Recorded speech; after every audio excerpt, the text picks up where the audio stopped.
We're about to fly on Delta from New York JFK to London Heathrow in Delta-One, that's business class, aboard the A330. Started my journey in the Delta Sky Club at New York. Now this Sky Club is huge and very much a Delta flagship Sky Club with lots of space and uprated food. At the bar, basic beers are free, but you pay for anything else, including expensive beer such as Stella or Blue Moon. The lounge design itself is just a little bit bland, with just a few signature pieces, including some strange four-way seats beside the bar. Since I was flying on Delta One from Terminal 4, I knew it would give me access to the amazing New York JFK Virgin Atlantic Clubhouse, which is well worthwhile checking out for the better food and top-notch cocktail bar. There's full restaurant dining, and it shows what can be done with a brief that includes designing a completely new lounge from scratch. Quite a hike though, 10 minutes back to the Delta Lounge, and just in time for boarding with a very long walk to our A330. Now, Delta's A330-200 series feature 9 rows of 34 business class seats in a reverse herringbone configuration. This means all passengers have direct aisle access. There are 2 Delta One cabins with 6 rows at the front, and then a further 3 rows with a little mini cabin behind the galley. Note that it's a little different to Delta's A330-200, which also operate the route and which has got just one large cabin. Further back are 4 rows of Delta Comfort Plus, which offers a little extra legroom but isn't up to the standard of international premium economy. Way at the back there's standard economy with 31 inches of pitch. It's okay and holds its own, but maybe not the best. In business, a classic Delta One seat points to the window with a small raisable armrest in the triangle between you and the aisle. It's got an 80-inch pitch and a 21-inch width. There are 34 seats in total, and they slide down to a fairly comfortable flat bed, even if your feet have to slide into the cubbyhole underneath the seat in front. Pre-takeoff drinks of juice and sparkling wine are offered. There's a large TV screen in front of the seat which clips into the holder of the seat back. It's a touchscreen, however, next to the seat is a remote with most of the functions duplicated. There are menus at the seat with a comprehensive cocktail list. Starters today were soup, Harrison shrimp and Caesar salad. The main course on offer was beef, chicken breast, sea bass or ravioli. There was also wine with 2 whites, 2 reds and a sparkling. Now, although quite old, the TV screen is fairly responsive for a touchscreen. Alas, the whole in-flight entertainment is let down by the selection of films and what Delta call Delta Studio. There's a lot there, and also, it must be said, a lot of rubbish too. The headphones were branded LHR and okay, but not the best out there. The audio quality is okay, and the noise cancelling works, but not brilliantly. The Tummy amenity kit was good for an American carrier, but poor by international standards, with just basic toothpaste and hand sanitizer, essentials for this short hop over the pond, but lacking a bit in style or quality. Next to the seat is a reading light and a panel with USB and a power socket plus a headphone jack. Takeoff was on time, to the minute, in the dark and gloom of late night at Idlewild. Free Wi-Fi is available on the flight, but only for basic messaging and only if you download the app before departure. Of course, it was a late night flight, so all the seats had a blanket, pillow, headphones and an amenity kit at the seat. Of course, all wrapped in hygienic plastic, of course. And there we go, taking off over JFK in its late night glory. Now, I was settling into my seat, which was very comfy. Delta offer a few different products on their aircraft, ranging from Delta One suites to herringbones to forward-facing.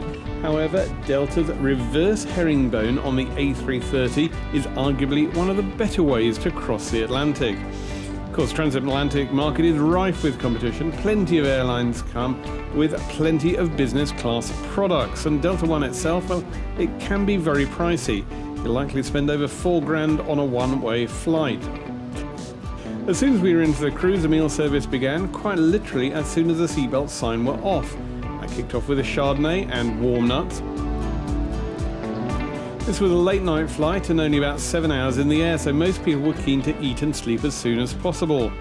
The cabin crew asked me if I wanted to move straight onto the entree so I could maximise sleep. Indeed, they almost seemed to be willing me to say yes, I guess because they wanted to shut down the cabin quickly. So that's what my entree was. Well, there were 3 to choose from, and all 3 came loaded on the tray: mushroom soup, Harrison shrimp, and Caesar salad. The soup was a standout with lots of added flavour. Indeed, the salad was rather bland, and the shrimp really not worth it. Before the main, I had a quick cocktail, which was very quickly served, and I went for the peach fizz with gin. The main course had on offer chicken breast, sea bass, or ricotta ravioli. I went for the good solid short rib, potatoes, carrots and beans. It really was rather good, with plenty of gravy and more than filling enough considering I'd already had 2 dinners at the airport and I was staring down 2 more breakfasts in just 3 hours. The beef itself was overcooked but only slightly, and the sauce and potatoes paired very well. Next up were the dessert courses, and it was the small, light, delicate cheese plate that caught my eye. I went for the cheeses with Cypress Grove Midnight Moon, Gruyere and Bleu Affiné with a fig and fruit compote. Pear tart and vanilla sundae was also on offer and would have probably kept me full for this life and quite probably the next. I was quite impressed with the large menu, which was very well presented and went on for several pages. Also loved the Westin Heavenly bedding. It was a proper duvet with fluffy pillows along with a mattress topper. Time for a short sleep, and then 2 hours before landing, the lights snapped on, all the bedding was removed, no subtle mood lighting on the A330. A full 45 minutes after the lights on, tablecloths were laid for breakfast with coffee and orange juice, and indeed welcomed by daylight over the Atlantic, it being 9 a.m. in the UK already, although it rather provoked the question as to why we missed out on the near hour of extra sleep that would have come from being a bit tardy with the light switch. For breakfast, every tray was loaded with fresh fruit and jam, and there was a bread basket with croissants. The hot option was the French onion quiche, which was a little unusual. However, the crew were able to spice it up with a little bit of well-done crispy bacon.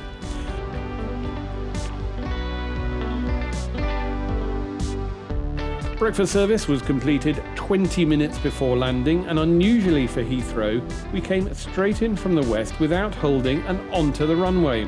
That's possibly one of the advantages of a comparatively quiet Heathrow and a comparatively late 11 a.m. arrival compared to the 6 a.m. landing times I've suffered oh so often.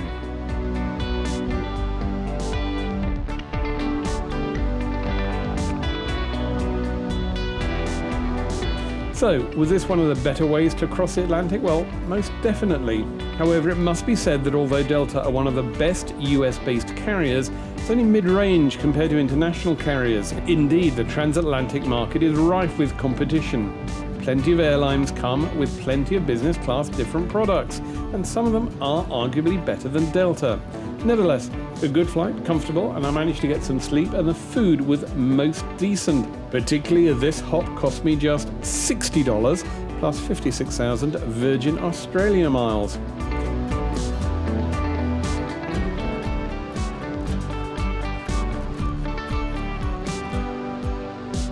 So there we are, landing in the rain and taxiing in the rain and gloom of Heathrow.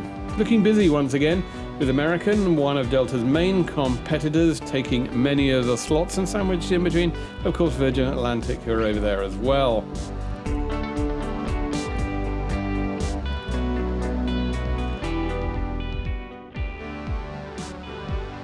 Delta is now putting on its Airbus A330-900neo, a much newer, much better aircraft and better than the older A330-200 series I took on this route.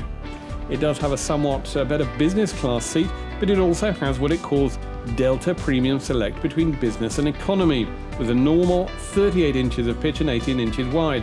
But it's playing 30 years of catch-up with British Airways on premium economy, and arguably maybe still hasn't quite got there. Still, there we go, the wonderful and rather decrepit back end of Heathrow. But still, we got there in comfort on Delta One, on our Delta A330-200 series. Now, there used to be a wonderful Delta London Arrivals Lounge. It was open with much fanfare and closed 3 months later when Delta started using the much larger Virgin Atlantic Arrivals Lounge.